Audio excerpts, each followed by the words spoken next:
கிராம மிஷனரி இயக்கம் வழங்கும் கிராமிய நேரம் என்ற இந்த நிகழ்ச்சிக்கு உங்களை அன்புடன் வரவேற்கிறோம். கிராம மிஷனரி இயக்கம் கடந்த 27 ஆண்டுகளாக சிறுவர் மற்றும் வாலிபர் மத்தியில் ஊழியம் செய்து வருகிறது. 800க்கும் மேற்பட்ட மிஷனரிகளோடு தமிழ்நாட்டில் உள்ள 38 மாவட்டங்கள் உட்பட ஆந்திரா, ஒடிசா, கர்நாடகா, சத்தீஸ்கர், ஜார்க்கண்ட் மற்றும் மத்திய பிரதேசம் ஆகிய மாநிலங்களிலும் நற்செய்தி பணியை செய்து வருகிறது. எமது இலக்கு 1,00,000 கிராமங்கள், 7,000 மிஷனரிகள், ஒவ்வொரு மாநிலத்திலும் 500 மிஷனரிகள்.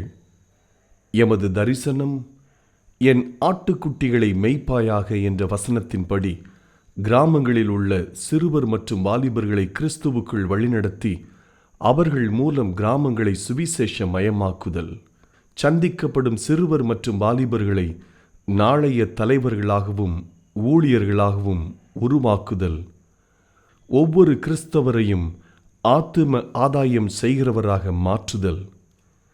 இப்பொழுதும் எமது நிகழ்ச்சிகளை ஜெபத்துடன் பார்த்து பயனடையுங்கள். செயல்படும் கிறிஸ்தவர்களாக தேவனுக்கு உங்களை அர்ப்பணிப்பது உறுதி.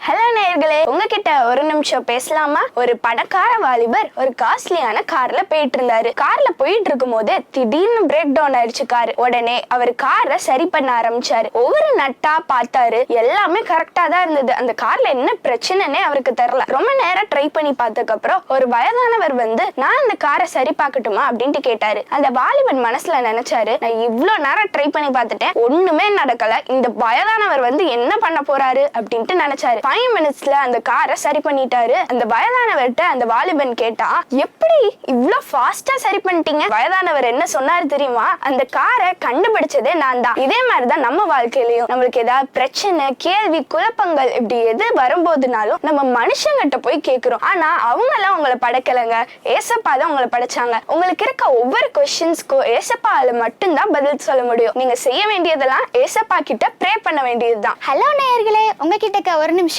பேசலாமா? ஒரு அப்பா அவரோட சின்ன பிள்ளைய கூட்டிட்டு பார்க்குக்கு போனாரு. அங்க அவங்க விளையாண்டுட்டு இருக்கப்போ அந்த மகளை பிடிச்சு தூக்கி போட்டு பிடிச்சாரு. அது பிடிச்சது 2 பேருமே ரொம்ப சந்தோஷமா இருந்தாங்க. அந்த பொண்ணு அவங்க அப்பாவோட கையை விட்டு வானத்துல எதுவுமே ஒரு துணை இல்லாம பறந்துகிட்டு இருக்கப்போ அவங்க அப்பாவை சிரிச்ச முகத்தோட பாத்துக்கிட்டே இருந்தா.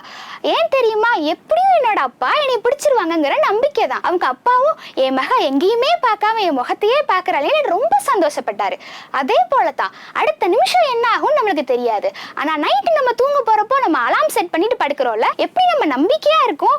கர்த்தர் மேல் நம்பிக்கையை வைத்து கர்த்தரை தன் நம்பிக்கையாக கொண்டு இருக்கிற மனுஷன் பாக்கியவான் எரேமியா 17:7 வாசிக்கிறோம்.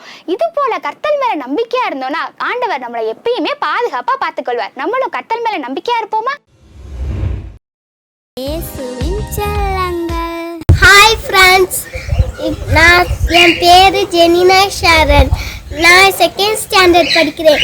இப்போ நம்ம சங்கீதம் 23 படிக்கலாமா?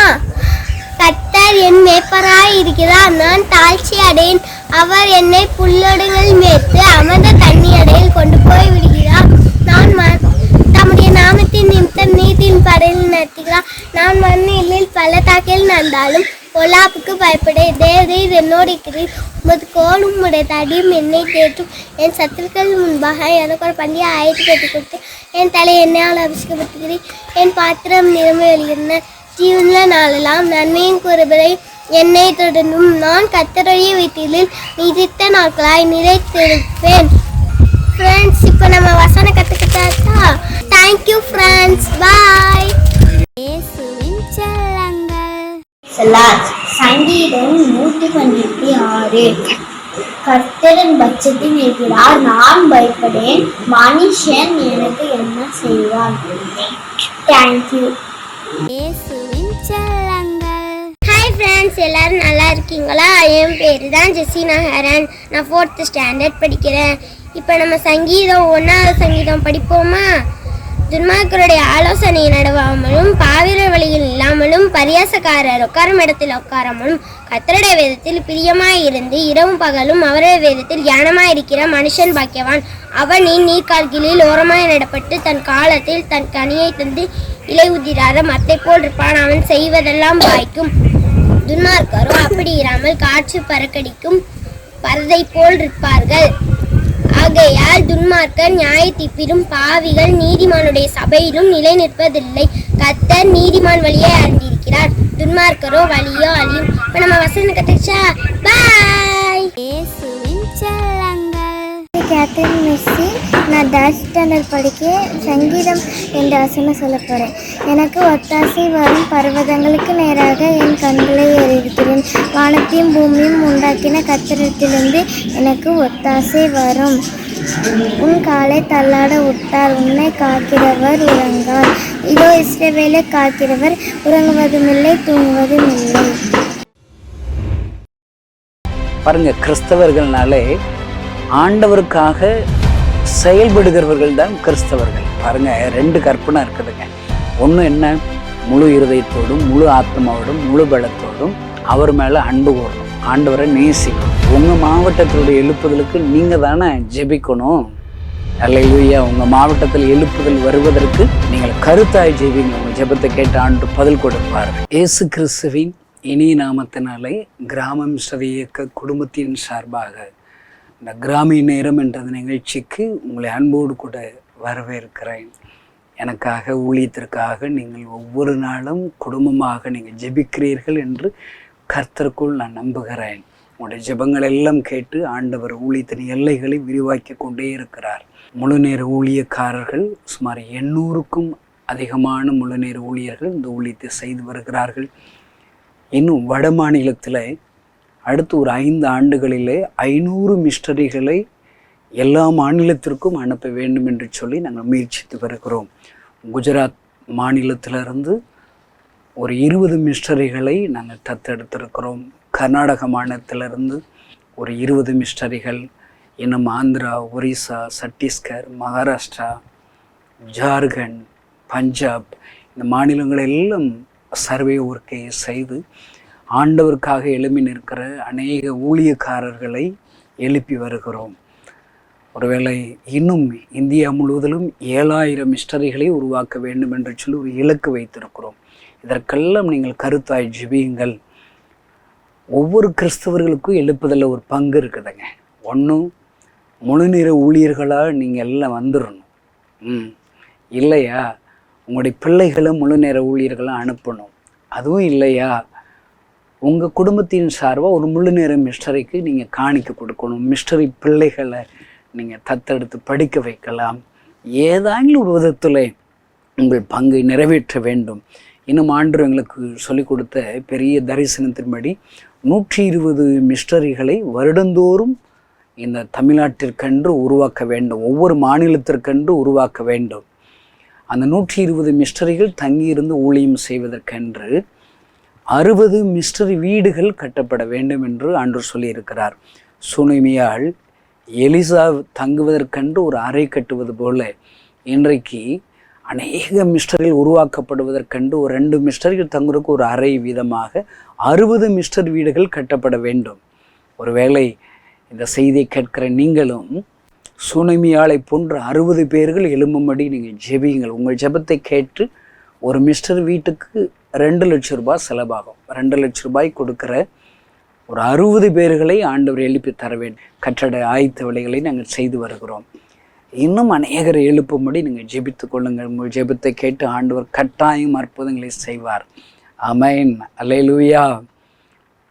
இன்னும் ஒரு மாதந்தோறும் ஒவ்வொரு மாதத்திற்கு ஒரு 1 லட்சம் பேருக்காவது சுவிசேஷத்தை அறிவிக்க வேண்டும் என்று சொல்லி துரிதமாக நாங்கள் ஆயத்த வேலைகளை செய்து வருகிறோம், அறிவித்து வருகிறோம். ராஜாவின் வேலை அவசரம், இயேசு ராஜாவின் வேலை மிக மிக அவசரம்.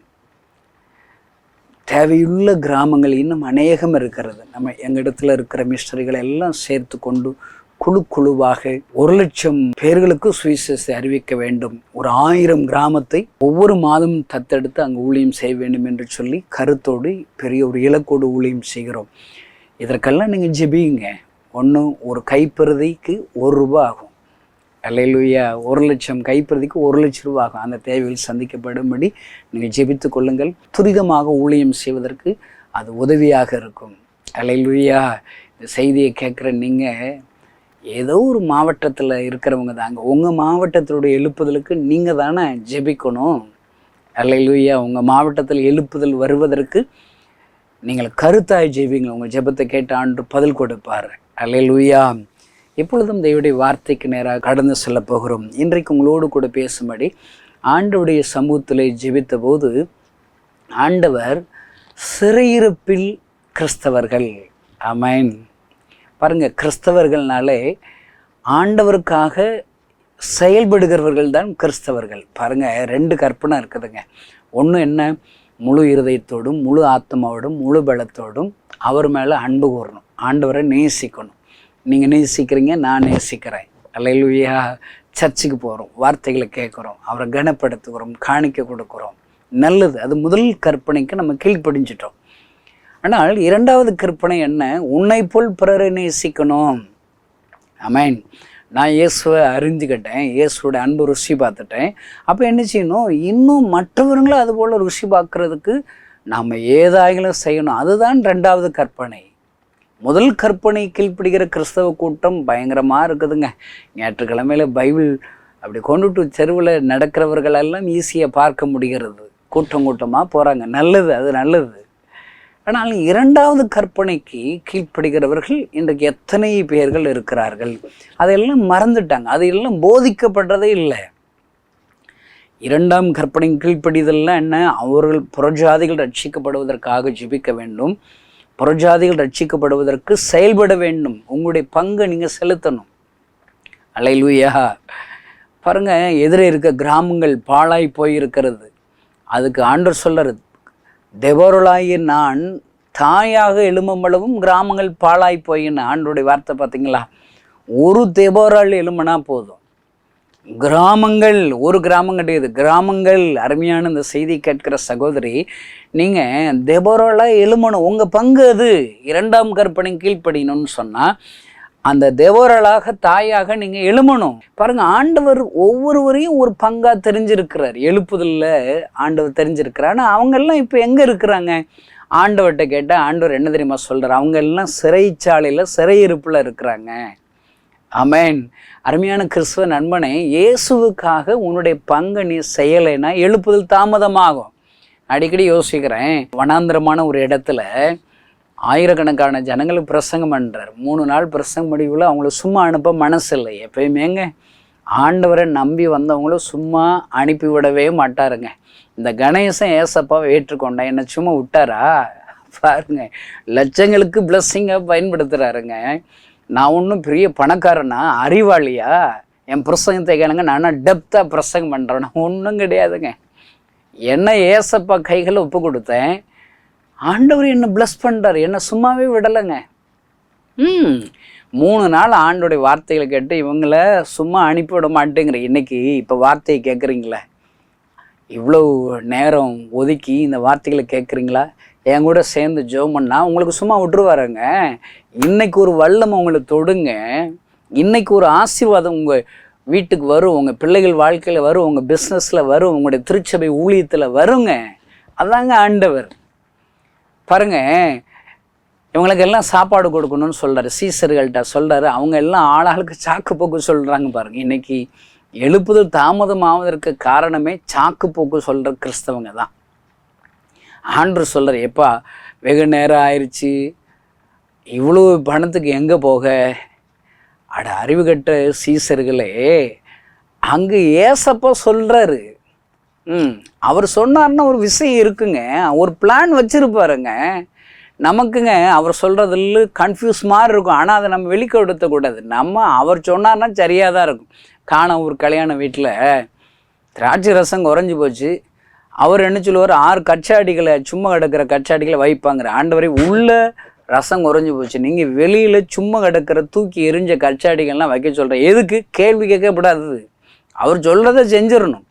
தண்ணி ஊற்றணும். ஆண்டவரே தண்ணி எதுக்கு? அதெல்லாம் ஒன்றை சொல்ல முடியாது.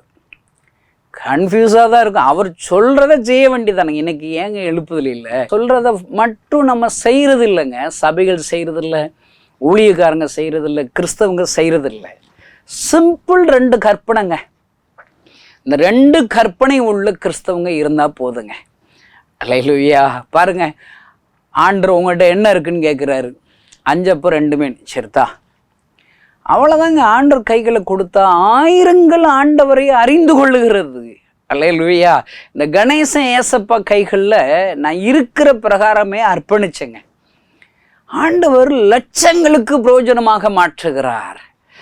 அல்லேலூயா. நான் யோசிக்கிறேன், நான் அர்ப்பணித்து என்னை பயன்படுத்துகிறாரு, என்னை பிளஸ் பண்ணுறாருங்க. இதே போல் எல்லா கிறிஸ்தவங்களும் அவங்கவுங்களுடைய பங்கு ஒப்பு கொடுத்துருந்தா எவ்வளோ பெரிய எழுப்புதல் வருங்க. உங்களுடைய சபைகளில் புதிய ஆத்துமாக்கள் வருவார்கள். அனுதினமும் ரட்சிக்கப்பட்டவர்கள் சபையிலே சேர்க்கப்பட்டார்கள். இன்னைக்கு வாரத்தில் ஒரு நாள் சர்ச்சுக்கு புது ஆத்மாக்கள் வருதுன்னா வர்றதே இல்லைங்க. நான் அடிக்கடி சொல்கிறேன், எல்லாரும் என்ன அந்தி கிறிஸ்துன்னு சொல்லி கமெண்ட்ஸ் போடுறான், திட்டுறான். பரவாயில்ல, எனக்கு வெக்கம் ஆனம் சூடு சொரணம் ஒன்றும் கூட கிடையாதுங்க.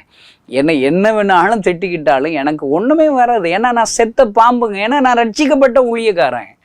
நீங்களும் அப்படி இருங்க. என்னை போல் தீர்மானம் எடுத்தீங்கன்னா, என்ன நீங்கள் ஃபாலோ பண்ணிங்கன்னா மனசில் சந்தோஷம் சமாதானம் அப்படின்னு நிலச்சி நிற்குங்க. அல்லேலூயா. இப்போ உயிருள்ள ஒரு பாம்பை அடிச்சிங்கன்னா அது சீரும். செத்து போன பாம்பை நழுக்குன்னு ஒரு மிதிங்க அடிங்க, அது படம் எடுக்குமாங்க? எடுக்காதுங்க. ஏன்? அது செத்து போச்சு. கலாத்தியர் 2 என்ன போட்டிருக்குது? கிறிஸ்துவோடு கூட சிலுவையில் அறையப்பட்டேன், ஆனாலும் நான் பிழைச்சிருக்கிறேன். ஆனால் நான் இல்லைப்பா, எனக்குள்ள யார் பிழைச்சிருக்கிறா? இயேசுவே, கிறிஸ்து இயேசு எனக்குள்ள இருக்கிறார். அதுதாங்க ரட்சிப்பின் அனுபவம். அல்லேலூயா. பாருங்க, நான் எல்லாருக்கும் சொல்கிறேன், சபை ஆரம்பிங்க. 9 மணி சர்ச் ஆரம்பிக்குதா, 9:30 மணி வரைக்கும் நல்ல பாட்டு பாடுங்க. எல்லா இடத்துலையும் பாட்டு தானே பாடுறோம். 9:30 மணிக்கு பாஸ்டர் சர்ச்சில் ஒரு அனௌன்ஸ்மெண்ட் கொடுக்கணும். இன்றைக்கி நம்ம சர்ச்சுக்கு புதுசாக வந்தவங்க எத்தனை பேர் இருக்கீங்க, எந்திரிச்சு நின்னுங்கன்னு சொல்லணும். 100 பேர் இருக்கிற சர்ச்சில் ஒருத்தராவது எந்திரிச்சு நிற்கணுங்க. ஒருத்தர் கூட சர்ச்சுக்கு வரலையா? பாஸ்டர் என்ன தெரியுமா சொன்னோம்? கடந்த 6 நாளில், போன வாரம் ஞாயிற்றுக்கிழமை பிரசங்கம் பண்ணி இப்போ 6 நாள் ஆச்சு. 6 நாளில் நாம் எல்லாம் 100 பேர் சேர்ந்து ஒரு ஆத்மாவையாவது ரட்சிப்புக்குள்ளே வழி நடத்தியிருக்கணும். இல்லை ஒரு ஆத்மாவது சர்ச்சுக்கு கொண்டு வந்திருக்கணும். ஆனால் நம்ம கொண்டு வராதனால நம்ம கடந்த வார கிறிஸ்தவ வாழ்க்கையில் தோல்வி அடைஞ்சிட்டோம். அதனால் இப்போ சர்ச்சு இனிமேல் நடத்தவே கூடாது. சர்ச்சை நம்ம இதோட மூடிடுறோம், ஆமைன் போட்டு மூடிடுறோம். அல்லேலூயா. இனிமேல் நம்ம பிரசங்கம் கேட்குறது லாய்க்கு கிடையாது. இனிமேல் நம்ம பாட்டு பாடுறதுக்கு லாய்க்கு கிடையாது, தகுதி கிடையாது. இனிமேல் நம்ம அந்நிய பாஷை பேசப்படாது. ஏன்னா நம்ம தான் தோல்வி அடைஞ்சிட்டோம்ல. போன வாரம் ஞாயிற்றுக்கிழமை நல்ல ஒர்ஷிப் பண்ணிங்க, அந்நிய பாஷை பேசுனீங்க, ஆண்டவருடைய வார்த்தைகளை கேட்டீங்க. என்ன நடந்துச்சு? 6 நாளில் 100 பேர் சேர்ந்து ஒரு ஆத்மாவை நீ ஜட்ஜு கொண்டு வரல. 4 பேர் சேர்ந்து தூக்கிட்டு வர்றாங்க. திமிர்வாத காரணம் மார்க் 2 அதிகாரத்தில் நீங்கள் கெட்டி கூட தூக்கிட்டு வந்து சர்ச்சுக்கு போடுங்க. உங்கள் பாஸ்டர் பிரசங்கம் பண்ணும்போது ஆண்டவர் அவளை தொடுவார், அவருடைய இருதயத்தை திறப்பார், அற்புதம் நடக்குங்க. அருமையான கிறிஸ்தவ நண்பர்களே, உங்களுடைய வேலை ஏன் வேலை? ஆண்டவருக்கு நம்முடைய பங்கை செலுத்தணும். இப்படி எல்லாம் நம்ம செயல்பட்டதாங்க ஒரு எழுப்புதலை பார்க்க முடியும். அதான் 2வது கற்பனை கீழ்ப்படுகிறது. இப்போ ஏன் இன்றைக்கு எழுப்புதல் இல்லை? கிறிஸ்தவங்க ஃபுல்லாக சிறையிருப்பில் இருக்காங்க. நான் உங்களுக்கு ஒரு வசனத்தை வாசிக்கிற மாதிரிங்க. ஆண்டவர்கிட்ட என்னுடைய வேத பகுதியில் வாசிக்கிட்டு இருக்கும்போது இந்த பகுதி வந்தோடனே நிறுத்தி ஜெபிக்க சொன்னார். இந்த வார்த்தைகளே ஒருவேளை கேட்குற நீங்கள் உங்களுக்கு உரிய வார்த்தைகளாக இருக்கலாம், இல்லை உங்களை சுற்றி உள்ள கிறிஸ்தவ சபைகளுடைய ஊழியக்காரருடைய வாழ்க்கையாக இருக்கலாம். நம்ம என்ன செய்யணும்? நம்ம ஜெபிக்கிறதுக்காகவே ஆண்டவர் சில பாடங்களை கற்றுக் கொடுப்பார். அல்லேலூயா. பாருங்க, அந்த வசனத்தை உங்களுக்கு வாசிக்கிறேன். எழுப்புதலில் பங்கு உள்ளவங்க இப்போ எங்கே இருக்கிறாங்க? சிறையிருப்பில் இருக்கிறாங்க. நியாயாதிபதிகள் புஸ்தகம் 16 அதிகாரம் 20வது 21வது வசனத்தை நீங்கள் வாசித்து பாருங்க. அப்பொழுது அவள், சிம்சோனே, பெலிஸ்தர் உன்மேல் வந்து விட்டார்கள் என்றால் அவன் நித்திரை விட்டு விழித்து கர்த்தர் தன்னை விட்டு விலகினதை அறியாமல் எப்பொழுதும் போல உதறி போட்டு வெளியே போவேன் என்றான். பெலிஸ்தர் அவனை பிடித்து அவன் கண்களை பிடுங்கி அவனை காசாவுக்கு கொண்டு போய் அவனுக்கு 2 வெண்கல விலங்கு போட்டு சிறைச்சாலையிலே மாவரித்து கொண்டிருக்க வைத்தார்கள். அல்லேலூயா. பாருங்க, எழுப்புதலுக்காக முன்குறிக்கப்பட்ட சிம்சோன்ங்க, அவன் இப்போ எங்கே இருக்கான்? சிறைச்சாலையில் இருக்கிறாங்க. ஆண்டவர் எழுப்புதலில் உங்களுக்கு ஒரு பங்கு, எனக்கு ஒரு பங்குன்னு தெரிஞ்சிருக்கிறாரு. அந்த பங்கை செலுத்தாமல் இப்போ நம்ம எங்கே இருக்கிறோம்? சிறையிருப்பில் இருக்கோம். நான் எங்கெங்க சிறையில் இருப்பேன் நீங்கள் சொல்கிறீங்களா? யோசிச்சு பாருங்கள். உங்களை சுற்றி சிறையில் தான் இருப்பீங்க. கடன்கிற சிறையில் இருப்பீங்க, வியாதிங்கிற சிறையில் இருப்பீங்க. பாருங்கள், ஏதாயிலும் உருவத்தில் ஒரு சிறை இருப்பினாலே ஆண்டவருக்காக செயல்பட முடியாத ஒரு நிலைமையில் இருக்கீங்களாங்க. நீங்கள் ஒரு சிறை இருப்பில் தான் இருக்கீங்க நீங்கள் அர்த்தம். ஆனால் அந்த சிம்சோனை ஆண்டவர் முன்குறிக்கிறார். அவன் பிறக்கும் போதே அவன் அப்பா மனாவாவுக்கு சொல்லி தீர்க்க தரிசனம் சொல்லி அவனை தெரிந்து கொள்கிறார், தரிசனமாகிறார். அப்படிப்பட்ட தீர்க்க தரிசன வார்த்தையின்படி அழைக்கப்பட்ட அந்த சிம்சோன் இவனை ஆண்டவர் வல்லமையாக பயன்படுத்துகிறார். இவனை கொண்டு செய்த அற்புதங்களை பாருங்க, எத்தனை விதமான அற்புதங்கள் இவனை முழுவதுமாக பயன்படுத்துகிறார். அப்படி பயன்படுத்தப்பட்ட சிம்சோன் இப்போ எங்கே இருக்கிறான்? சிறைச்சாலையில் இருக்கிறான். அருமையான சகோதரனே சகோதரி, நீ ஏசப்பாவால் தெரிந்து கொள்ளப்பட்ட ஒரு எழுப்புதல் பாத்திரம். நீ உன்னை கொண்டு எழுப்புதல் இன்னைக்கு வரணும். ஆனால் நீ செயல்பட முடியாத அளவுக்கு கட்டப்பட்ட நிலைமையில சிறையில் இருப்பில் இருக்கிறியா? ஆண்டவர் உன்னோடு கூட பேசுகிறார். அல்லேலூயா. பாருங்க, சிறையிருப்பில் அவன் என்ன செய்கிறான்? நித்திரை செய்கிறாங்க, தூங்கிக்கிட்டு இருக்கிறான். இன்னைக்கு நம்ம தூக்கத்தினால எவ்வளோ ஆத்துமாக்களை இழந்துட்டோம் தெரியுமா? எவ்வளவு ஆசீர்வாதத்தை இழந்துட்டோம். உன் குடும்பத்துக்கு வர்ற ஆசீர்வாதத்தை தூக்கத்தில் இழந்துட்டோம். பாருங்க, அதிகாலையில் என்னை தேடுகிறவன் கண்டடைவான். இவ்வளோ ஸ்ட்ரைட்டாக ஒரு வசனம் வாக்குத்தத்தம் இருக்குதுங்க. நீங்கள் தேடுறீங்களா? ஒருவேளை என்னைக்காவது இரவு ரொம்ப படுக்க லேட்டாகிடுச்சு, காலையில் ஜெபிக்க முடியல, ஒருவேளை மன்னிக்கலாங்க. ஒவ்வொரு நாளும் ஆண்டவரை தேடுறதுக்கு உங்கள் சோம்பேறித்தனம் இருந்துச்சுன்னா நீங்கள் உங்களுக்கு வர்ற பிளஸ்ஸிங்கை நீங்கள் இழக்கிறீங்கன்னு அர்த்தம். அவர் அதிகாலையில் தேடுனா நீங்கள் கடன் பிரச்சனைகளை மாற்றுவார். உங்களுடைய நெருக்கங்கள்லேருந்து கர்த்தர் விடுதலை கொடுப்பார். உங்களை இன்னும் ஆசீர்வதிப்பார். 100 மடங்கு பலனை உங்களுடைய பிஸ்னஸில் நீங்கள் செய்கிற வேலைகளே அவர் கொடுப்பாருங்க. ஆசீர்வாதமே அவரை தேடுறதுல தாங்க இருக்குது. நீங்கள் தேடலை, நித்திரை செய்கிறீங்க, நல்ல 9 மணி வரைக்கும் தூங்குறீங்க, அப்புறம் எப்படிங்க ஆசீர்வாதம் உங்களுக்கு வரும்? பாருங்கள், ஆண்டவரால் தெரிந்து கொள்ளப்பட்ட சிம்சோன் தூங்குறான், சிறையிருப்பில் இருக்கான். இன்னும் அவனுக்கு உள்ள நிலைமையை பாருங்க, கர்த்தர் தன்னை விட்டு விலகினதையும் அறியாமல் இருக்கிறான். அருமையான கிறிஸ்தவ நண்பர்களே, எழுப்புதலுக்காக தெரிந்து கொள்ளப்பட்ட நீங்களோ உங்களை விட்டு விலகிட்டாரா கர்த்தர்? அதை நீங்கள் அறிஞ்சுக்கணுங்க. ஆண்டவர் என் கூட இருக்காரா, என்னை விட்டு விலகிட்டாரா? என் ஜெபத்திற்கு பதில் வருதா வரலையா? ஆண்டவர் என்னோடு கூட பேசுகிறத நிறுத்திட்டாரா? தெரியணுங்க. ஆண்டவர் என் கூடயே இருக்கணுங்க. பாருங்க, 25 வருஷமா ஏசப்பா பிரசங்கம் பண்ணுறேங்க. என் கூட ஏசப்பா இருக்கிறாருங்க. ஒரு சில நிமிடங்கள் ஏசப்பா இல்லாட்டால என்னால் கண்டுபிடிக்க முடியுங்க. நான் பேசுகிற வார்த்தைகளை ஆவியானவருடைய அசைபாடுதல் இருக்கணும். அல்லேலூயா. ஜலத்தின் மீது ஆவியானவர் அசைபாடி கொண்டிருந்தார். ஆண்டவரால் சிருஷ்டிக்கப்பட்ட பூமியின் மேலே அவர் அசைபாடுகிறார். ஆண்டவரால் தெரிந்து கொள்ளப்பட்ட பாத்திரமாக என் மீது அவர் அசைபாடுகிறார். அல்லேலூயா. என் கூடவே இருக்கிறாருங்க. என்னை விட்டு விலகுவதும் இல்லை, அவர் என்னை கைவிடுவதும் இல்லை. தேவ சித்தத்தின் மையத்தில் நீங்களும் நானும் இருப்போமானால் அவர் நம்ம கூடவே தாங்க இருப்பார். யோசுவா 1 வாசித்து பாருங்கள்.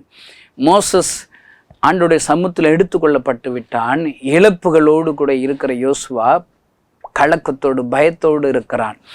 ஆண்டவர் அவனுக்கு சொல்கிறாரு பாருங்க. யோசுவா 1:1 எனக்கு ரொம்ப பிடிக்குங்க. எடுத்த உடனே இழப்புகளோடு இருக்கிற அவனுக்கு எடுத்த முதல் வசனத்தையும் ஆண்டவர் பேசுகிறார். கர்த்தர் யோசுவாவை நோக்கி. அல்லேலூயா. ஆண்டவர் பேசுகிறாருங்க. ஒரு மனுஷனோடு ஆண்டவர் பேச ஆரம்பிச்சிட்டான்னா அவன் பெரிய தலைவனாக மாறிடுவார். இழப்புகளோடு இருக்கிற யோசுவாவுக்கு என்ன சொல்லி, நான் உன்னை விட்டு விலகவே மாட்டேன், உன்னை கைவிடவும் மாட்டேன். ஆண்டவர் ப்ராமிஸ் கொடுக்குறாரு. அல்லேலூயா. ஒருவேளை இழப்புகளோடு இருக்கிற சகோதரி இன்றைக்கு ஆண்டவர் ஓன்ட்ட சொல்கிறாரு, நான் உன்னை விட்டு விலக மாட்டேன்ப்பா, உன்னை கைவிட மாட்டேன்ப்பா, பலங்கொண்டு திடமனதாக இருப்பா. ஏன் யோசுவோடு இருக்க போகிறாரு? சும்மா விளையாட்டுக்காகவா? இன்றைக்கி நிறைய கிறிஸ்தவங்க என் கூட ஆண்டவர் இருக்கிறார், என்னை விட்டு விலக மாட்டார், என்னை கைவிடணும்னு இந்த வாக்கு தத்தத்தை வீட்டில் போர்டாக எழுதி வச்சுக்கிட்டு இதை சொல்லிகிட்டே அலைகிறாங்க. நான் சகோதரனே சகோதரி உன் கூட இருக்கிறது உண்மைதான். எதுக்காக அவர் இருக்கிறாரு? யோசுவா கூட ஆண்டவர் எதுக்காக இருக்கிறார்? யோசுவாவை பயன்படுத்துவதற்காக, லட்சக்கணக்கான ஜனங்களுடைய ஆசீர்வாதத்திற்காக யோசுவாவோடு கூட இருக்கிறார். இன்னைக்கு அதே ஆண்டவர் என் கூட இருக்கிறான்னா என்னையும் லட்சங்களுக்கு ஆசீர்வாதமாக மாற்றும்படி தாங்க என் கூட இருக்கிறார். அல்லேலூயா. உன்னோடு கூட இயேசு கிறிஸ்து இருக்கிறார முதல்ல நீங்க அதை செக் பண்ணுங்க. ஏசப்பா கூட இருந்தா ஒரு சந்தோஷம் இருக்கும், சமாதானம் இருக்கும். கவலை வரும், அதை ஆண்டவர்கிட்ட நீங்கள் கொடுத்துட்டீங்க, அவர் சரிப்படுத்திடுவார். அல்லேலூயா. என்ன ஒரு மகிழ்ச்சியான ஒரு வாழ்க்கைங்க கிறிஸ்துவ வாழ்க்கை. பாருங்க, இந்த சிம்சோன் ஆண்டவர் இவனை விட்டு விலகினதே இவன் அறிய மாட்டான். கூட எப்பவும் போல கூடவே ஆண்டவர் இருக்கிறார் போல அப்படின்னு நினச்சிக்கிட்டு அவன் செயல்பட ஆரம்பிக்கிறான். எப்பொழுதும் போல ஆண்டவர் என் கூட இருப்பார், ஒரு அற்புதம் செஞ்சேன்னு நினைக்கிறான். சகோதரனே சகோதரியே, உன் கூட ஆண்டவர் இருக்கிறாரா இல்லையா?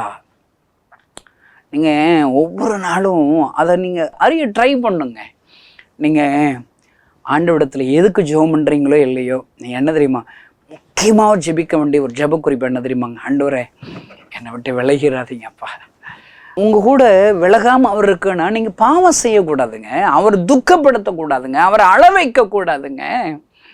நான் ஒரு முறை ஒரு நாளாப்ப படிக்கிற ஒரு பாப்பா என்னிடத்துல வந்து 1 வருஷமாக சேர்த்து வச்ச காணிக்கை டப்பாவை என்ன கொடுத்தா.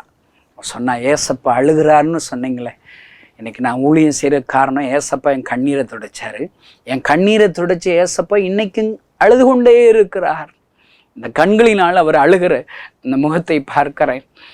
ஒவ்வொரு நாளும் அவர் அழுகிற சத்தத்தை கேட்கிறேன். நான் ஏன் ஊழியம் செய்கிறேன்?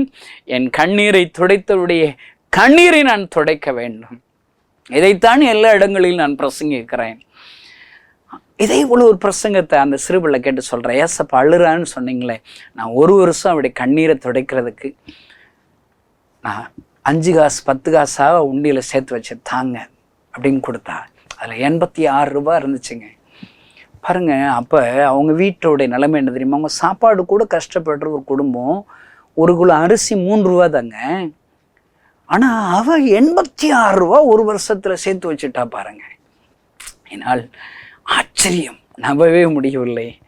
நான் அதை வாங்க மனசு இல்லாமல் அவட்ட திரும்ப கொடுத்து, பாப்பா இதை நீ உங்கள் வீட்டுக்கு கொடுத்துரு, அப்பா அம்மாட்ட கொடு, பரவாயில்ல சந்தோஷம், நீ இவ்வளவு 1 வருஷம் சேர்த்து வச்சிருக்கிறே. அவள் சொல்கிறா, அண்ணே மத்தியானம் எல்லோரும் ஐஸ் வாங்கி சாப்பிடுவாங்க, எனக்கு எச்சிலாம் ஊறும்.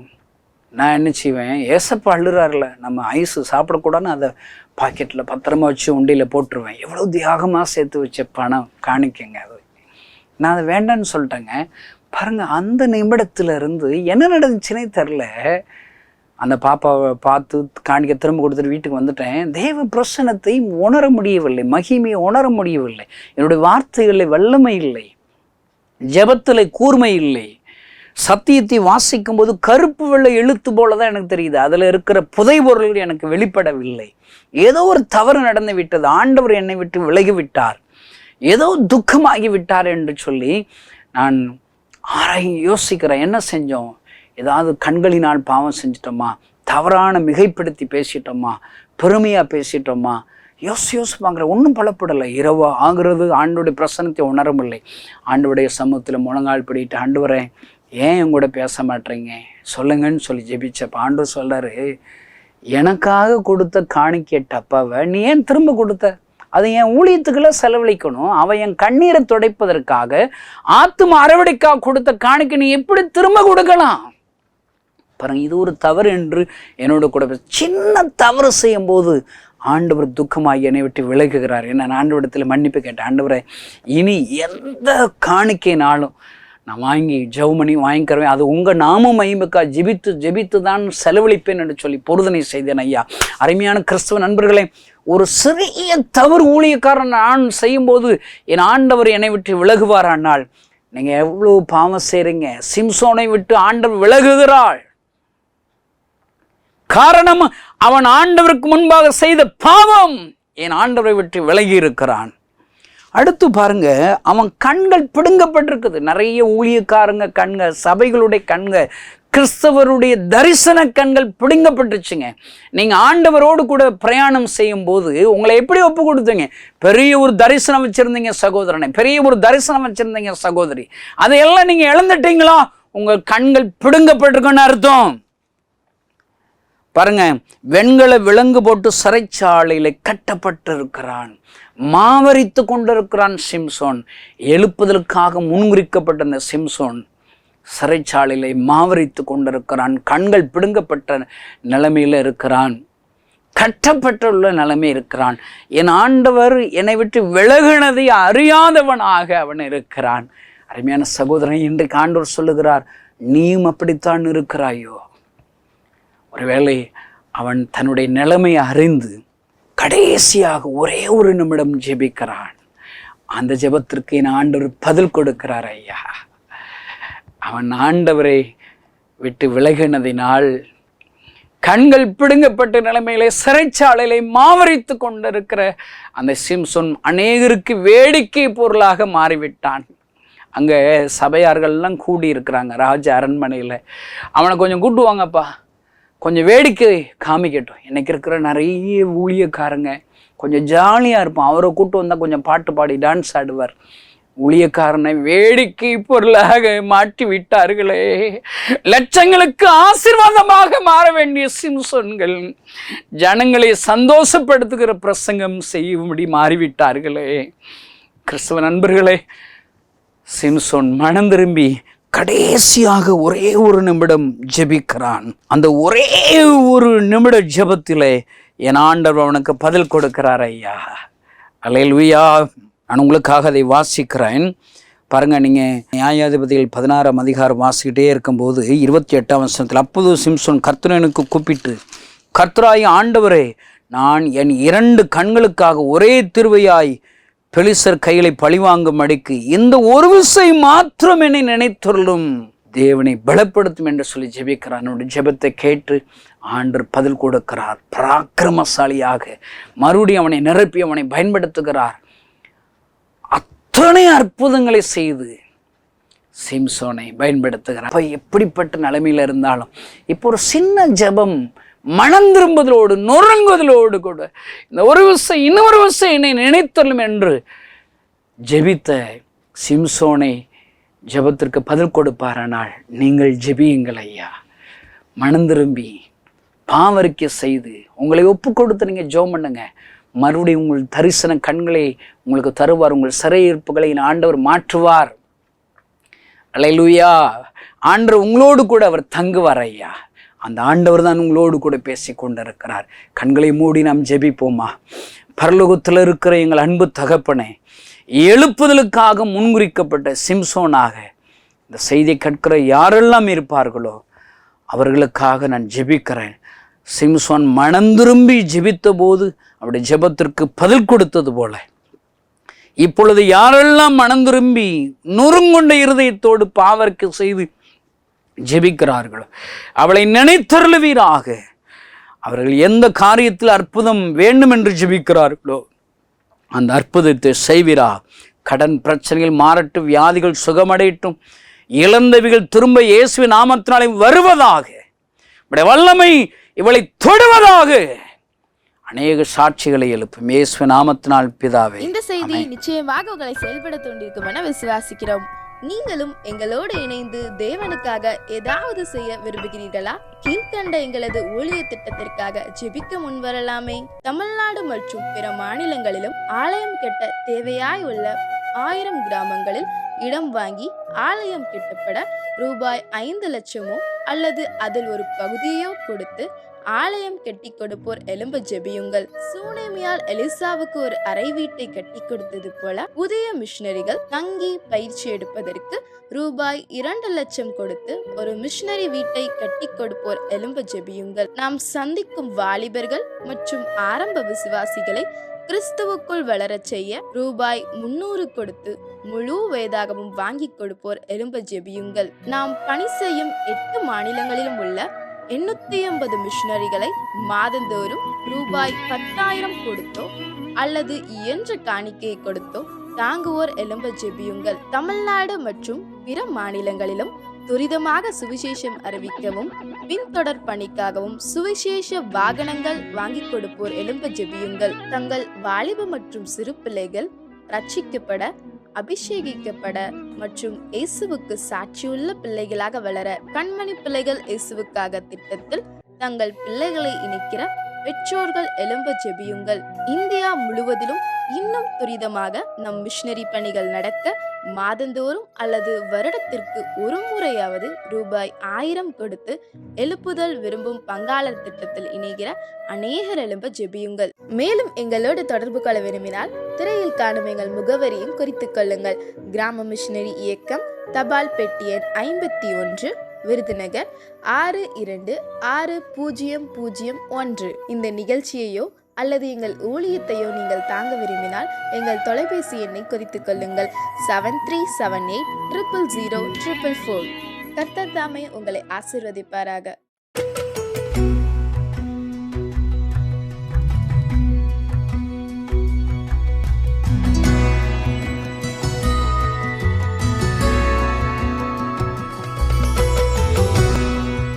தேவனுக்கே மகிமை உண்டாவதாக. என்னுடைய பெயர் சலோமி. புற மதத்தின் குடும்பத்திலே நான் பிறந்தவள். எங்க அப்பா அம்மா பெரிய பேர் பெற்ற புகழ் பெற்றவங்களாக இருந்தாங்க. இப்படி மகிழ்ச்சியாக நாங்க வாழ்ந்து கொண்டிருந்த நாட்களிலே, ஆனாலும் எங்களுடைய வாழ்க்கையிலே திடீரென்று எங்களுடைய ஆஸ்தி நாளுக்கு நாள் குறைந்து கொண்டே இருந்து மிகுந்த கடன் ஆயிருச்சு. அந்த நேரத்துல எங்க அக்கா, நாங்க எல்லாருமே ஒரு மன அழுத்தத்துல இருந்தோம், இருளுக்குள்ள இருந்தோம். நம்ம எல்லா இடத்துக்கும் போயிட்டோம், ஆனா இந்த சபைக்கு மட்டும் போகலன்னு சொல்லி எங்க அக்கா சர்ச்சுக்கு போனாங்க. அங்க போய் இயேசு கிறிஸ்துவுடைய வார்த்தைகளை கேட்டு அவங்க மன அழுத்தத்திலிருந்து, மன பாரத்திலிருந்து விடுதலையாகி எங்களுக்கு இயேசுவை பத்தி சொன்னாங்க. நாங்களும் சர்ச்சுக்கு போக ஆரம்பிச்சோம். நானும் இயேசுவின் வார்த்தையை கேட்டு நாங்க சமாதானம் அடைந்தோம். நான் மாத்திரமில்ல, என் தங்கச்சி, எங்க குடும்பத்துல எல்லாத்துக்கும் இயேசுவை பத்தி சொல்லி அந்த இருளிலிருந்து, அந்த ஆஸ்தி இழந்ததான ஒரு துக்கத்திலிருந்து, ஒரு மன அழுத்தத்திலிருந்து கர்த்தர் எங்களை பரிபூர்ணமாக விடுதலையாக்கினார். அது மிகப்பெரிய ஒரு சாட்சி. எங்க குடும்பத்துல இயேசு கிறிஸ்து மகிமையின் ஒளியாக எங்களை சந்தித்த, ஆசீர்வதித்து சமாதானம், சந்தோஷம் எல்லாம் நிறைவாக கொடுத்த அந்த நாட்களை எங்க வாழ்வில் மறக்க முடியாது. ஊழிய அழைப்பை பெற்று நான் அபிஷேகம் பெற்றதான புதிதிலே எனக்கு ஒரு சொப்பனம் தெரிஞ்சது. அந்த சொப்பனத்திலே நான் நடந்து கொண்டு போய் கொண்டிருக்கிறேன். போயிட்டு திடீரென்று வானத்தை நான் அண்ணாந்து பார்த்தேன். அண்ணாந்து பார்க்கும்போது அங்கே நான் இயேசுவை பார்த்தேன். இயேசு அவருடைய கரத்தில் இருந்து மிக பெரியதான ஒரு பைபிள் என்னை நோக்கி வருகிறது. அதை நான் மிகுந்த ஆவலோடு அந்த பைபிளை நான் பிடித்து கொண்டு வாங்கி அதை முத்தம் செய்து டக்குன்னு விழித்து கொண்டேன். ஆண்டவர் நமக்கு பைபிள் கொடுக்கிறாரே என்று சொல்லி நான் மறுபடியும் வேதத்தை மிக தெளிவாக மிகவும் ஆர்வத்தோடு வாசித்து கொண்டிருக்கிற பொழுது ஏசாயா 42:6-7 படி கர்த்தர் என்னை ஊழியத்துக்கு அழைத்தார். நான் சண்டே கிளாஸ் ஊழியம் எங்க சபையிலே ஒரு 5 வருடம் இருக்கும். நான் சண்டே கிளாஸ் ஊழியம் செய்து கொண்டிருந்தேன். நான் கோயம்புத்தூர்ல பைபிள் காலேஜ் படிக்க ஆண்டவர் எனக்கு ஒரு வழிவாசலை திறந்தார். கர்த்தருடைய ஊழியத்தை செய்து கொண்டிருந்த அந்நாட்களிலே எனக்கு ஒரு சொப்பனம் தெரிஞ்சது. அது என்னன்னா, நானும் எங்க தங்கச்சி, எங்க அக்கா எல்லாரும் ஒரு பெரிய ஆர்மியில போய் நாங்க சேர்ந்துட்டோம். சேர்ந்த உடனே எங்க உடையெல்லாம் ஆர்மியின் உடையா நாங்க போட்டிருக்கிறோம். நன்றாக அதை பார்க்க மிக அருமையாக இருக்கிறது. எல்லா கை அசைவும், கால் அசைவும் எல்லாம் யூனிஃபார்மா இருக்குது. பார்க்கிறதுக்கு அது அழகா இருந்தது. நான் கண் விழித்த உடனே அது சொப்பனம் என்று அறிந்து கொண்டேன். அது விஎம் என்றும் நான் உணர்ந்து கொண்டேன். நான் பல காரியங்களுக்கு ஜெபம் பண்ணி கொண்டிருந்தேன். அதில் ஒன்று, எனக்கு நல்ல ஒரு ஊழிய அழைப்பை ஆண்டவர் திறக்க வேண்டும் என்று நான் ஜெபம் பண்ணேன். ஒரு சிலர் எல்லாம் அந்த விஎம்க்கு வர வேண்டும் என்று எனக்கு அழைப்பு சொன்னாங்க. அதனாலும் நான் ஒரு வார்த்தை இல்லாமல் நான் வரக்கூடாது என்ற எண்ணத்தோடு நான் தேவ சமூகத்திலே நான் ஜெபித்து கொண்டிருந்தேன். அப்படி ஜெபிக்கும் போது ஆண்டவர் எனக்கு ஒரு வார்த்தை கொடுத்தார். ஒருவன் எனக்கு ஊழியம் செய்தால் அவனை பிதாவானவர் கனம் பண்ணுவார் என்று சொல்லி வார்த்தை கொடுத்தார். அதை திட்டமாக என்னோடு பேசினார். நீ ஊழியத்துக்கு போவது தேவ சித்தந்தா என்பதை என்னோடு அவர் பேசினார். 2023 வருடத்திலே 2ஆம் தேதி இந்த ஊழியத்துக்கு நான் கடந்து வந்தேன். இந்த ஊழியம் எனக்கு ஒரு புதிய அனுபவமா இருக்கிறது. இந்த இடத்துல அடிக்கடி நடக்கிறதான ஜெபம், ஃபாஸ்டிங் பிரேயர், அடிக்கடி நான் கேட்கிறதான தேவ செய்திகள் என் மனதுக்கு மிகுந்த மகிழ்ச்சியையும் ஆறுதலையும் அது கொடுத்தது. என் உள்ளத்திலே நாங்கள் ஒவ்வொரு மாவட்டத்தில் ஊழியம் செய்யும் போது தேவ சமாதானம் பொங்கி வந்து அதை நான் மறக்கவே முடியாது. அப்படிப்பட்டதான ஊழியங்களே செய்ய கர்த்தர் எனக்கு இந்த விஎம் ஊழியத்திலே வாசலை திறந்து கர்த்தர் என்னை ஆசீர்வதித்தார். நான் ஆவியிலும் ஆத்துமாவிலும் சரீரத்திலும் கர்த்தர் என்னை ஆசீர்வதித்தார். சரீரத்திலும் ஆசீர்வதிக்கிறேன் என்று சொன்னால் நான் ஒரு பலவீனமான பாத்திரம். இப்படியெல்லாம் நான் ஓடி ஆடி இப்படிலாம் செய்ய மாட்டேன். ஆனாலும் இந்த ஊழியங்களே செய்ய கர்த்தர் இந்த இடத்துல என்னை பலப்படுத்தினார், என்னை ஆசீர்வதித்தார். இதை பார்த்து கொண்டிருக்கிற நேயர்களே, நீங்களும் எங்க குடும்பத்தை போல சில ஆஸ்திகளை இழந்து தவித்து கொண்டிருக்கலாம். உங்களுக்கும் ஆண்டவர் எங்களுக்கு கொடுத்த விடுதலையை, சமாதானத்தை உங்களுக்கும் தருவார். உங்களுக்கும் நல்ல ஊழிய வாசலை ஆண்டவர் திறப்பார்.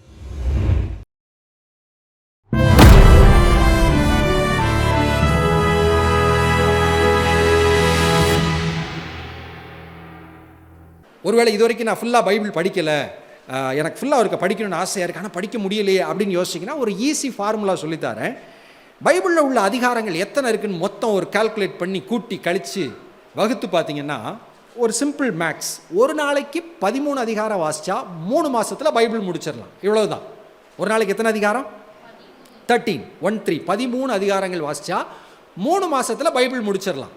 13 அதிகாரம் படிக்க முடியுமா அப்படின்னு நீங்கள் ஒருவேளை நினைக்கலாம். இல்லை, ஆண்ட்ராய்ட் ஃபோன்லலாம் பைபிள் ஆடியோ ஆப்ஸ்லாம் இருக்கும். அதில் போய் இந்த ஒரு அதிகாரம் எவ்வளோ நேரம் இருக்குது அப்படின்லாம் பார்த்தீங்கன்னா கவனித்து பார்த்தேன். சங்கீதம் 23 வாசிக்கிறதுக்கு 49 நொடின்னு நினைக்கிறேன். எத்தனை நொடி? 49 செகண்ட்ஸ், அவ்வளவுதான். பைபிளில் சில பெரிய அதிகாரம் இருக்கும், 2 பக்கம் இருக்கும். அந்த ஆடியோ பைபிளில் அழகாக ஒருத்தர் மெல்ல வாசிப்பார். தாவீது போய் சிக்லாகில் போய் அப்படின்னு அப்படி மெல்ல வாசிப்பார். 4 நிமிஷம் தான் இருக்கும் ஒரு அதிகாரம் வாசிக்க. சில அதிகாரம் ரொம்ப பெருசாக இருக்கும், 6 நிமிஷம் ஆகும், அவ்வளோதான். சராசரி அதிகாரம் பைபிளில் உள்ள ஒரு சாப்டர் வாசிக்கிறதுக்கு 3 நிமிஷம் தான் ஆகும். அப்போ அந்த 13 அதிகாரம் வாசிக்கிறதுக்கு நார்மல் ஸ்பீடில் வாசிங்கன்னா 1 hour இருந்தால் போதும். இந்த 1 மணி நேரமும் ஒரே ஸ்ட்ரெச்சாக வாசிக்க வேண்டியதில்லை. காலையில் ஒரு 3 அதிகாரம், மதியம் ஒரு 3 அதிகாரம், சாயந்தரம் 4, ஏதாவது உங்களுக்கு பிடிச்ச மாதிரி பிரித்து படித்து பாருங்கள். 3 மாதத்தில் பைபிளை ஈஸியாக படிச்சிடலாம்.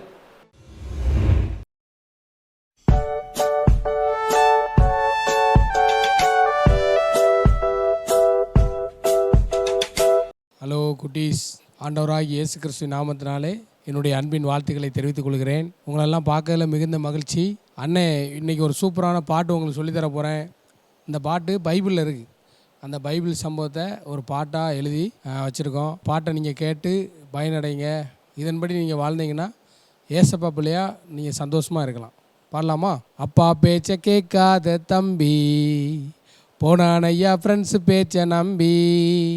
அப்பா பேச்சை கேட்காத தம்பி போனானப்பா ஃப்ரெண்ட்ஸு பேச்சை நம்பி. பண்ணி மெச்சானா தவிடு தின்னானா, பண்ணி மெச்சானா தவிடு தின்னானா, புத்தி தெளிஞ்ச பின்னாடி நினச்சி பார்த்தானா, அப்பாவை புத்தி தெளிஞ்ச பின்னாடி நினச்சி பார்த்தானா. பார்க்க வந்தானா, அப்பாவை பார்க்க வந்தானா, மன்னிப்பு கேட்டானா, அப்பாட்ட மன்னிப்பு கேட்டானா. அப்பா அவனை கட்டி பிடிச்சி அணைச்சி கொண்டாரான், அப்பா அவனை கட்டி பிடிச்சி அணைச்சி கொண்டாரான். மன்னிப்பு கேட்டானா, ஹாப்பியானானா, மன்னிப்பு பெற்றானா, ஹாப்பியானானா. அப்பாவோட கூட இருந்து விருந்து உண்டானா, மன்னிப்பு பெற்றானா, ஹாப்பியானானா. அப்பாவோட கூட இருந்து விருந்து உண்டானா.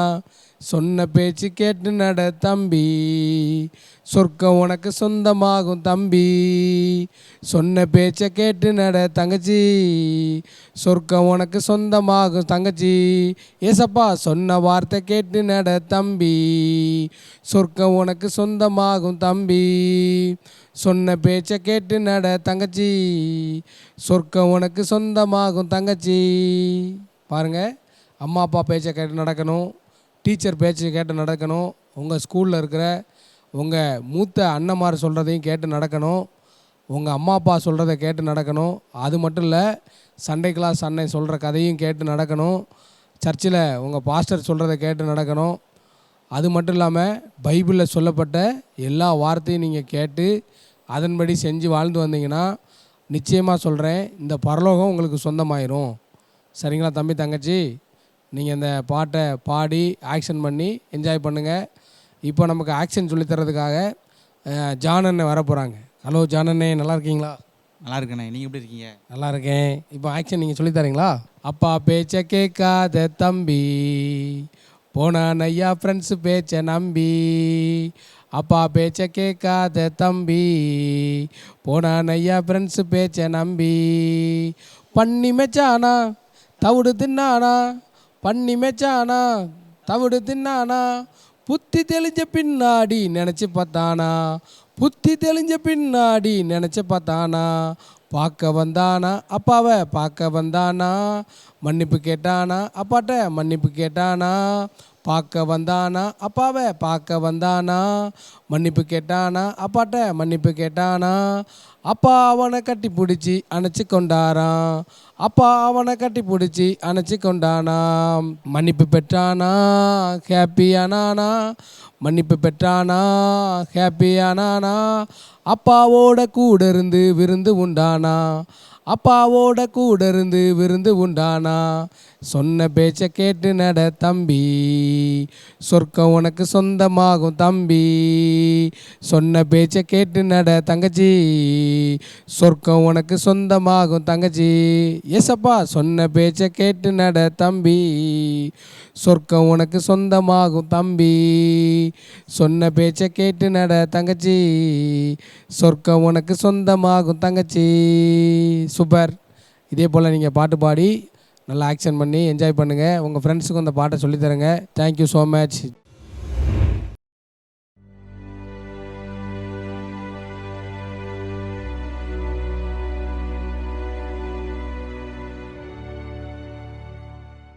இந்த நேரத்தில் கூட ஓட்டப்பந்தய வீரரான ஒருவரோட சாட்சியை நம்ம கேட்க போகிறோம். ஆண்டவர் அவருடைய வாழ்க்கையில் என்னென்ன செஞ்சார், அவர் ஆண்டவருக்காக என்ன காரியங்களை செய்தார் அப்படின்றத நம்ம இந்த நேரத்தில் கேட்க போகிறோம். அவர் யார் அப்படின்னா எரிக் லிட்டில் அப்படின்ற ஒரு மிஷினரி தான். அவர் சின்ன வயசுலேயே அவருக்கு ரொம்ப ஓட்டப்பந்தயத்தில் ரொம்ப ஆர்வம். எப்பயுமே அவங்க ஸ்கூலில் நடத்துகிற போட்டி, காலேஜில் நடத்துகிற போட்டி எதுலேயுமே அவர் தான் ஃபஸ்ட்டாக வருவார்.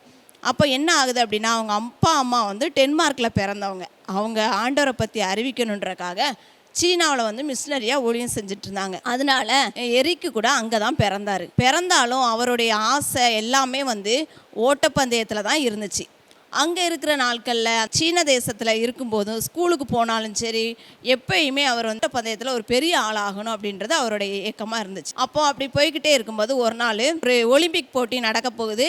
அதில் பங்கு பெறவங்க பங்கு பெறலாம் அப்படின்னு சொல்கிறாங்க. அது எங்கே வச்சு நடக்கு அப்படின்னா, பிரான்ஸ் தலைநகரில் அந்த ஒலிம்பிக் போட்டி நடக்குது. அப்போ சரி நம்ம கண்டிப்பாக அந்த ஓட்டப்பந்தயத்தில் நம்ம பங்கு பெற்று பரிசு வாங்கிடணும், இதன் மூலம் நம்ம ஆண்டவருக்கு சாட்சியாக வாழணும் அப்படின்னு சொல்லி அவர் நினச்சிட்டு இருக்கிறாரு. அந்த நாள்லேயே இவருக்கு ஒரு மீட்டிங்கும் வருது. என்ன அப்படின்னு சொன்னால், ஒரு இடத்துல மீட்டிங் நடக்குது. அதில் இவரை தான் பேச கூப்பிட்ருக்காங்க. அப்போ இவருக்கு ஒரே குழப்பமாக இருக்குது. ஐயோ, நான் ரொம்ப நல்லா ஓடி ஃபஸ்ட்டாக என்னோட சாட்சியை அல்லது என்னோட நல்ல திறமையை நான் எல்லாருக்கும் காட்டுன்னு நினச்சிருக்கேன். நான் அங்கே ஓட்டப்பந்தயத்துக்கு ஓட போகிறதா இல்லை நான் இந்த சுவிசேஷ கூட்டத்துக்கு போகிறதா அப்படின்னு சொல்லிட்டு ஒரே குழப்பம். ஞாயிற்றுக்கிழமை வேறு. அப்போ யோசிக்கிறாரு, நான் ஆண்டவர் சொல்கிறதுக்கு நான் கீழ்ப்படிய போகிறேனா இல்லை உலக புகழை நான் தேட போகிறேனா அப்படின்னு சொல்லி யோசிக்கிறாரு. அடுத்து நான் ஆண்டவருக்கு சாட்சியாக வாழ போகிறேனா இல்லை நான் உலக மக்களுக்கு ஒரு காட்சி பொருளாக ஆக போகிறேனா அப்படின்னு சொல்லி யோசிக்கிறாரு. அப்போ அவர் இருதயத்தில் வருது, இல்லை நான் காட்சி பொருளாக ஆக போகிறதில்ல, நான் சாட்சியாக வாழ போகிறேன் அப்படின்னு நினச்சிட்டு 100 மீட்டருக்கான ஓட்டப்பந்தயத்தில் நான் வரல அப்படின்னு சொல்லிடுறாரு. எல்லாருக்கும் ஒரே ஏமாற்றம். ஏன் அப்படின்னா, இவர் பல போட்டியில் ப்ரைஸ் வாங்கியிருக்கிறாரு. அப்போ எல்லாருக்கும் ஒரே ஏமாற்றம், என்ன இவர் வரலன்னு சொல்லிட்டாரு அப்படின்னு சொல்லிட்டு. ஆனால் அந்த ஞாயிற்றுக்கிழமை அவர் அங்கே போகலை. அடுத்து நடந்த 400 மீட்டர் ஓட்டப்பந்தயத்தில் எரிக் பங்கு பெற்றார். பங்கு பெற்று அதில் யாருமே எதிர்பார்க்கல. இவர் இப்போ வரைக்கும் 100 மீட்டரில் தான் ஓடிட்டு இருந்தார். ஆனால் 400 மீட்டர் ஓட்டப்பந்தயத்தில் ஃபஸ்ட்டாக வந்தார். அப்போ எல்லாரும் கேட்குறாங்க, நீங்கள் ஏன் 100 மீட்டர் பந்தயத்தில் பங்கு பெறாமல் விட்டுட்டீங்க அப்படி சொல்லி கேட்கும்போது அவர் அந்த இடத்துல சாட்சியை சொல்கிறாரு. ஆண்டவர் ஞாயிற்றுக்கிழமை எந்த வேலையும் செய்யக்கூடாதுன்னு சொல்லியிருக்கிறாரு. எனக்கு ஆண்டவர் தான் முக்கியம், அதனால தான் நான் அவருடைய வேலையை செஞ்சேன். அதனால நான் இந்த நாளில் பாருங்கள் 400 மீட்டரில் நான் ஃபஸ்ட்டாக வந்திருக்கேன். இது நான் ஓட முடியாது, ஆண்டவர் என் கூட இருந்தார் அப்படின்னு சொல்லிட்டு மற்றவங்களுக்கு சாட்சியாக சொல்கிறாரு. ஒரு தேவ பக்தன் சொல்கிறாரு, நம்ம ஆண்டவரோட உறவு வச்சுருந்தோம் அப்படின்னு சொன்னால் நம்ம மற்றவங்களுக்கு சாட்சியாக இருப்போம். அவரோட நம்ம உறவு இல்லை அப்படின்னு சொன்னால் நம்முடைய வாழ்க்கை எப்படி ஆயிருமா, ஒரு காட்சி பொருளாய் மாறி போயிடும். அதே மாதிரி தான் இவர் அன்னைக்கு சாட்சியாக வாழ்ந்ததுனால அநேகருக்கு இவருடைய சாட்சி பிரயோஜனமாக இருந்துச்சு. இன்றைக்கும் அன்பான தெய்வ பிள்ளைகளே, நம்மளை பார்த்து ஏசப்பா கேட்குறாரு, நீங்கள் எனக்காக சாட்சியாக வாழ்வீங்களா? அவர் ஒரு ஓட்டப்பந்தய வீரர் தான், ஓடி இருந்தால் அவருக்கு ப்ரைஸ் கிடச்சிருக்கும். ஆனால் அந்த நாளில் ஞாயிற்றுக்கிழமை வச்சதுனால அதை அவர் அவாய்ட் பண்ணிட்டார். நம்மளுக்கும் சில காரியங்களை நம்ம ஆண்டவருக்காக விட வேண்டிய காரியங்களை நம்ம விடும்போது, ஆண்டவருக்காக சாட்சியாக வாழும்போது நம்மளையும் ஆண்டவர் ஆசீர்வதிப்பார்.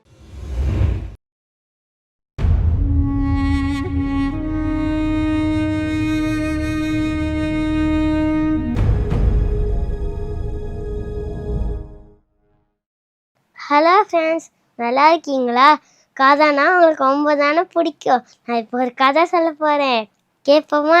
ஒரு ஸ்கூலில் ஆண்டு விழா நடந்துச்சான். எல்லாரும் கலர் கலராக ட்ரெஸ் போட்டுட்டு வந்தாங்களாம். உங்கள் ஸ்கூலில் ஆண்டு விழா நடந்திருக்கா? நீங்கள் அதை சேர்ந்துருக்கீங்களா? நான்லாம் ஆண்டு விழாவில் சேர்ந்துருக்கேன். அந்த ஸ்கூலில் ஆண்டு விழா நடந்தது ஒரு கதை கேட்போமா? அந்த ஆண்டு விழாவில் சிபிஎஸ்ஸாக ஒரு அங்கிள் வந்தாங்களாம். அவங்க பேர் சார்லஸ். அவங்க பிஸ்னஸ் பண்ணிட்டு இருந்தாங்களாம். அந்த ஆண்டு விழாவில் அவங்க நிறையா விஷயத்தை பற்றி சொன்னாங்களாம். அந்த அங்கிள் ஸ்டூடெண்ட்ஸை பார்த்து ஏழை பணக்காரங்க உயர்ந்தவங்க தாழ்ந்தவங்க நீங்கள் எல்லாரும் ஒற்றுமையாக இருக்கணும் அப்படின்னு சொன்னாங்களாம். அவங்க பேசி முடிச்சோடனே எல்லாரும் கை தட்டினாங்களாம். அதுக்கடுத்து நாடகம் டான்ஸுலாம் நடந்துச்சான். சார்லஸ் அங்கிள் அவங்க பையன் ஏழையாக நடிச்சிருந்தாங்களாம். அவங்க வீட்டில் வேலை பார்க்கும் பையனோட ட்ரெஸ்ஸை கொடுத்துருந்தாங்களாம். அந்த வேலைக்காரன் பையன் சார்லஸ் அங்கிளோட பையன் ட்ரெஸ்ஸை போட்டிருந்தாங்களாம். உனக்கோர பையனை நடிச்சாடான். இந்த பார்த்த சார்லஸ் அங்கிளுக்கு ரொம்ப கோவம் வந்துருச்சான். உடனே அவங்க சேர்லேருந்து டக்குன்னு எந்திரிச்சாராம். இந்த பார்த்துட்டு இருந்த ஸ்டூடெண்ட்ஸ், இப்போதான் அங்கிள் எங்களுக்கு சொன்னீங்க சமமாக நடத்தணும்னு, நீங்களே எப்படி பண்ணுறீங்க? இதெல்லாம் கேட்டோன்னே சார்லஸ் அங்கிளுக்கு நம்ம செஞ்ச தப்புன்னு நினச்சாங்களாம். அன்னைக்குலேருந்து வேலைக்காரன் பையனுக்கு அவங்க பையன் மாதிரி நடிச்சாங்களாம். இதுலேருந்து நம்மளுக்கு என்ன தெரியுது? நம்ம பேசணும்னும் சேரணும்னு இருக்கக்கூடாது, எல்லாரையும் ஒரே மாதிரி ட்ரீட் பண்ணணும். இந்த இடத்துல நாம் நின்றிருக்கிற இடம் ரகுமண்டா என்ற கிராமம், ஆந்திர மாநிலம் விஜயநகர மாவட்டத்திலே வெங்காடா மண்டலத்தில் அமைந்திருக்கிற இந்த சின்ன கிராமம். இங்கு நம்ம மிஷனரி தாஸ்பாபு கடந்த 15 வருடங்களாக இங்கு ஊழியத்தை செய்து கொண்டிருக்கிறார். ஊழியத்தின் ஆரம்பத்தில் இருந்து, அதாவது இங்க ஆந்திரா வருஷ ஊழியங்களை ஆரம்பித்த ஆரம்பத்திலிருந்து சகோதரர் நம்மோடு கூட இணைந்து ஊழியத்தை செய்து கொண்டிருக்கிறார். அநேக நாட்களாக இங்கு ஜெபிக்கும்படி ஒரு இடத்தை, ஒரு ஆலயத்தை கட்டும்படி பிரயாசப்பட்டோம். அதற்காக தேவன் இந்த அநேக நாட்களாக இந்த இடத்தை தேவன் நம் கிருபையாய் கொடுத்திருக்கிறார். இந்த இடத்திலே ஆலயத்தை கட்டும்படி நாம் பிரயாசப்படுகிறோம். இதற்குரிய தேவைகள் சந்திக்கும்படி ஜெபித்துக் கொள்ளுங்கள். ஆண்டவர் உங்கள் இருதயத்தில் பேசுவாரானால், உங்கள் இருதயத்தில் ஏவுவாரானால், நீங்களும் இந்த கனமான ஊழியத்தை செய்வதற்கு, ஆலயத்தை கட்டுவதற்கு நீங்களும் எங்களுக்கு உதவி செய்யலாம். கர்த்தர் தாமே ஆசீர்வதிப்பாராக. உங்கள் ஜெபங்களிலே பிரதர் தாஸ்பாபையும் அவர் குடும்பத்தையும் செய்கிற ஊழியை நினைத்துக் கொள்ளுங்கள். கர்த்தர் நம்முடைய ஜெபத்தை கேட்டு பெரிய காரியங்களை செய்வாராக. ஆமென். என்னை காண்பவரே, தினம் காப்பவரே, ஆராய்ந்து அறிந்திருக்கின்றீ, சுற்றி சுற்றி சூழ்ந்திருக்கின்றீ, ஆராய்ந்து அறிந்திருக்கின்றீ, சுற்றி சுற்றி சூழ்ந்திருக்கின்றீ.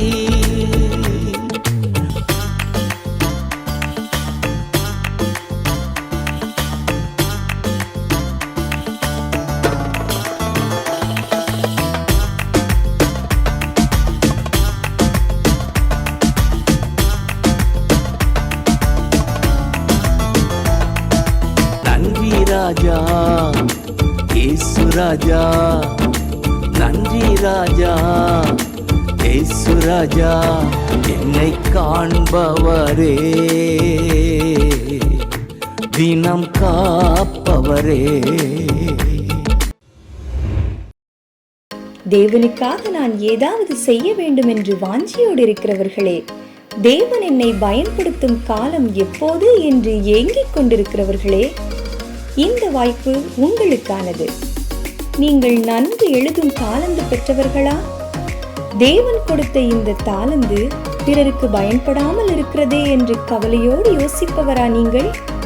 கவலையை விடுங்க, இந்த வாய்ப்பு உங்களுக்கானது. நாம் மாதந்தோறும் ஆரம்ப விசுவாசிகளுக்காக வெளியிடும் மோட்ச பயணம் என்ற தின தியான இதழில் எழுதும் ஒரு வாய்ப்பை உங்களுக்கு ஏற்படுத்தி தருகிறோம். நீங்கள் இந்த வாய்ப்பை பயன்படுத்தி உங்கள் தாளந்து மூலம் அழிந்து போகிற ஆத்துமாக்களை தேவ ராஜ்யத்திற்கென்று கூட்டி சேர்க்க முன்வாருங்கள்.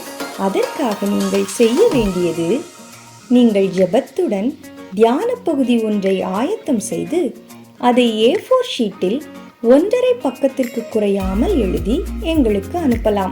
இந்த மோட்ச பயணம் இதழானது புதியதாய் ஆண்டவரை ஏற்றுக்கொள்ளுகிறவர்களுக்கானதால் ஒரு சிறு சம்பவத்தை எழுதி அதை வேத வசனத்தோடு ஒப்பிட்டு அதை விவரித்து கடைசியில் இந்த தியானம் மூலம் இன்றைக்கு நாம் கற்றுக்கொள்ளும் நடைமுறை ஆலோசனை என்ன என்பதையும் குறிப்பிட்டு எழுதி எங்களுக்கு அனுப்பலாம். நீங்கள் ஜெபத்துடன் எழுதும் தியான பகுதி மோட்ச பயணம் என்ற பத்திரிகையில் அச்சடிக்கப்படுவதோடு ஆங்கிலம் உட்பட 8 இந்திய மொழிகளில் மொழிபெயர்க்கப்பட்டு சமூக வலைத்தளம் மூலம் லட்சக்கணக்கான மக்களுக்கு ஆசீர்வாதமாக மாறப்போவது உறுதி.